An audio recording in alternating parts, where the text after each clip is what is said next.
Hey there, welcome to the Movie Review Mom YouTube channel. I'm the mom and I do the movie reviews. And if this is the very first time you've discovered my channel, yay, you're finally here. I've been waiting for you. And if you're a returning subscriber, yay, thank you so much for coming back. I truly appreciate your support. My goal is to save you time and money. My goal is to save you time and money by sharing the inside scoop on filmmaking quality and content so that you can decide whether or not you want to spend time or money or both sometimes watching a particular film. So today, the movie I'm reviewing is called Royal Facade. This cute rom-com is now playing on Fandango at Home and Prime Video. It's rated PG and is an hour and 20 minutes. And my overall movie review mom grade is a B. I thought it was pretty cute. So first I'm going to give you an overview in a nutshell, and then I'll point out things I liked, things I didn't like,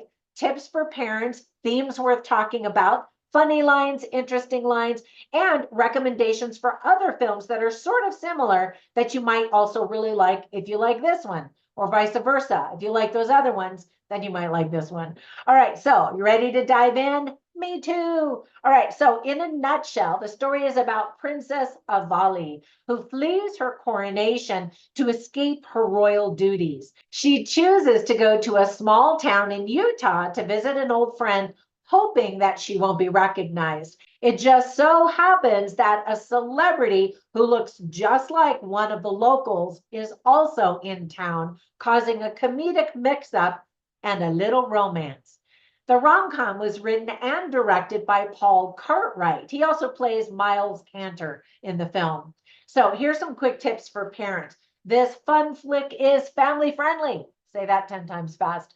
With no profanity, yay, and really no inappropriate content, yay.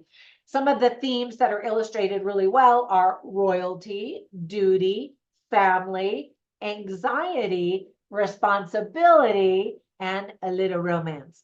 All right, so on to the list of things that I really liked about this movie. First of all, Isaac Akers is such a talented actor who played both Anderson and Bennington. I especially loved his Russian accent that suddenly evolved into a Texas one during the conversation in the cafe when he was trying to hide his true identity. He has a lot of charm as any of the characters that he plays and is a natural on the big screen. I really hope that we get to see him in a lot more movies. I got a big kick out of him, and screen just lit up every time he was on screen for me. Wexon Lee is lovely as Princess Avali Anavaria, and I hope I pronounced her name correctly. It was fun to see Monica Moore Smith in this. I actually interviewed her a few years ago when she was just beginning her career as a young actress. If you're a fan of the Bonner family singers, you just might recognize Yahosh Bonner, who plays Chance Wallace. You'll get a kick out of all of the quirky characters. There are a lot of cute moments and amusing lines that make the film extremely charming. The movie was filmed in Utah, which is where I was born. That's not where I live now, but I might be moving back. We'll see. Two of my kids now live there, and they're the kids with grandkids, and so I might be headed that way.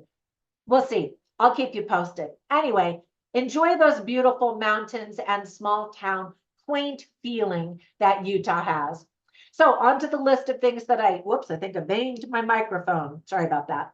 Onto the list of things that I didn't like or just thought could have been done differently or better. For example, the film looks pretty amateurish and low budget, basically because it's a first time project for many of the cast and crew involved. And hey, I haven't made a movie. And so I appreciate it. Everybody has to start somewhere.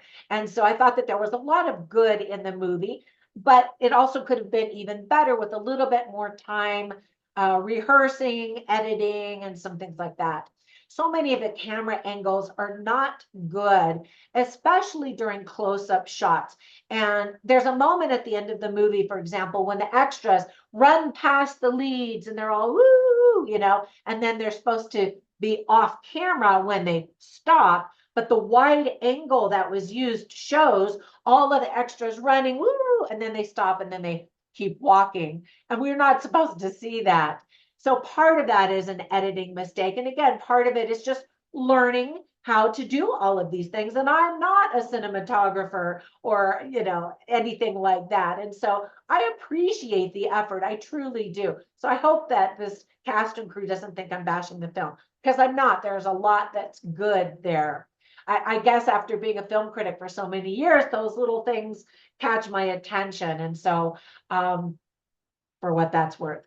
And then there's shaky cam, and I hate shaky cam. It's okay, like in horror movies or something like that, or action movies. But I don't know why they chose to use shaky cam, unless the cameramen were actually, shaking. I don't know. Again, I don't mean to criticize, just point out what could be done better for the next time. And I hope that this team actually has a next time, because I think that there's some talent there for sure. Some of the writing is very good, but not all of the humor lands. I think sometimes going way over the top is what makes movies so charming. And some of the characters seem very believable. And so they didn't hit that over the top. And then other characters who did go over the top really hit that little pocket, which makes it really fun, makes the humor feel fun, tongue in cheek, and just makes you laugh with the whole thing, with the cast, not at the cast. The plot is extremely forced. I mean, I think a lot of movies are, but again, that could have just used a little bit of polishing, and then it would have just been really great. So whenever I watch movies, I take notes, of course, and I write down the funny lines and the interesting lines, just so you can get a taste for the dialogue and script writing quality. You can see all of them on my written review at moviereviewmom.com. So there were quite a few funny lines that I did laugh out loud, sometimes out loud and sometimes inside. But anyway, I liked this line. This was a character whose name is Carl Bishop, and he's played by Nick Matthews. And he says, "Trouble is coming, and she's determined."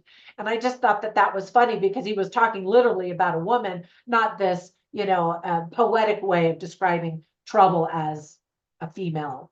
Anyway, I liked the line. So then there's this married couple, and the husband is played by Yahosh Bonner, and then the wife is a redhead. And so something happens, and then he says, "Oh, it's because you're a redhead." And he just says it kind of seriously. And I just think redhead jokes are kind of funny anyway. Then the wife, the redhead, who's played by Megan Reese, says, "Is this a moment? Am I ruining it?" when something happens. And I just thought it was cute. And then there's another line spoken by Bennington's assistant, where he says, "Kill the wizard, save the radish, whatever you need." And it was just so random. And I like random. And those are some of the lines that made me laugh the most random lines, where they're just unexpected and the humor catches you. All right. So as I was watching this movie, I instantly thought of three other films that I think that you'll also really like, that are sort of similar. Now, the first one is You've Got Mail. It is the ultimate in hiding your true identity and the magic of this romance. I just watched it again. It is so magical. Now, it's not quite as quirky as this one, but it is certainly a wonderful rom-com, and it makes me cry in the end every time. And that is a rom-com done well. Just memorable characters, funny lines, funny situations, and then a poignant end that just touches your heart so much. Another really cute, quirky, fun movie that's also a rom-com is She's the Man. And I love that. Also, all of these are hidden identity type of movies. And it is so cute, so funny. Again, ridiculous scenarios, but just so heartwarming in the end. And then this one is going to surprise you. I chose Cinderella. I mean, isn't she the classic hidden identity type of character that we've seen in movies? But the link that I'm showing, and the one that's down in the description below, is for one of the more recent Cinderella movies that has Lily James as Cinderella. And she is so beautiful, so lovely and magical in that film. And I think one of the things that this movie didn't quite have, or didn't quite get there, was, lots of comedy and all of that. But the big theme at the end that just makes you go, you know. Now, I know not all comedies and rom-coms have that, but where there's some moment where you go, oh, this isn't just a goofy Adam Sandler mindless comedy, but one that's got some meat in it. And so I would have loved to have seen this movie take just a minute and have that moment maybe with, they have the daughter and her parents, but have another moment maybe with the twins where it's just a kind of a moment. You know what I mean? Anyway, definitely watch these movies that I recommended, and hopefully you'll get a kick out of this movie. And if you do, comment down below. Let me know what you loved about it, and hopefully we'll get to see them do another film that's just as good and even better than this one. When you get a minute, run over to my Instagram page where you can learn about my books. I have 31 of them, and they are offered for free on Amazon almost every weekend. They're on a variety of topics. And you can also learn about my online courses, my products, and my other shenanigans by looking at Trina Boice, which is my author name on Instagram and all the social media platforms, as well as Movie Review Mom. Have a fantastic day, and I'll catch you in the next one. Bye for now.